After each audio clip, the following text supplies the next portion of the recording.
We always love finding out what Inside Edition is working on, and joining us this morning once again is the host extraordinaire, Deborah Norvell. Good morning. Hi, Carly. How you doing today? Good, good. You have some good stories you're working on this week. Let's first start with Meghan and her family history, which we still cannot get enough of. Well, you know, it's funny. We've heard plenty from one side of Meghan Markle's family. Her father has been everywhere, whether Miss Markle liked it or not. She's got a half-sister who loves to talk to folks.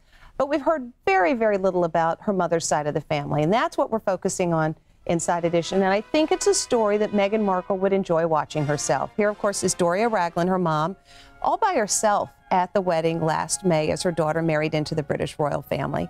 And we decided to go up the branches of her family tree. We traced Doria Ragland's family all the way back to 4 levels of great-great-grandparents. And what we found is fascinating. It is a true American story. Yes, Meghan is the descendant of slaves from Georgia in the early 1800s. We actually found some relatives of hers in Georgia who we talked to, you know, shirt-tail relatives, third cousins, and that kind of thing.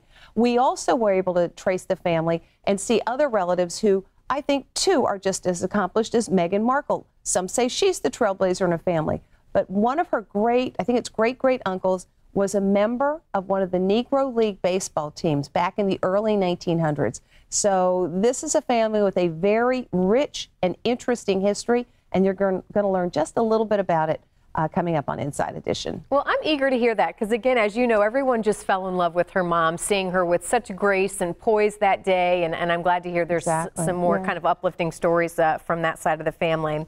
All right, let's talk about this high school reunion surgery story that you guys are also working on.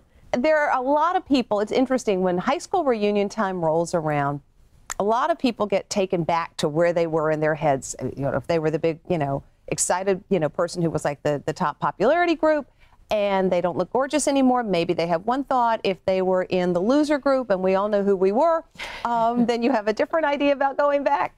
And in this lady's case, she looked in the mirror as her 39th high school reunion is approaching, and she just didn't like what she saw. She's had some challenges. Her husband died unexpectedly of a heart attack, leaving her to raise 3 kids on her own. She herself is a colon cancer survivor. So she said, before I'm going to my reunion, I'm going to the surgeon. And she met with the man who you see here marking her up for surgery and went in and had her procedures. And you will see not only some of the detail, which you can avert your eyes if you want, but you'll also see the final thing. And she's very excited about going to her 39th reunion. Okay, so the reunion has not happened yet, so you'll just kind of follow her getting ready for it. I feel like there needs to be a follow-up after that as well. Well, you know what? Maybe that's a good idea. Maybe we'll send a crew with her. And, my high school reunion, they actually had the name tags with the pictures. So you could tell who mine was did who, as well. Not everybody looked the same. Do you go back to your high school reunions? Do you go back? I did. I went back. I don't go to all of them. I went to the last big one, and we had a ball. We're old enough to drink legally for the, it's okay. Deborah, always such a pleasure talking with you. Thank you so much. A lot of good stuff coming up this week.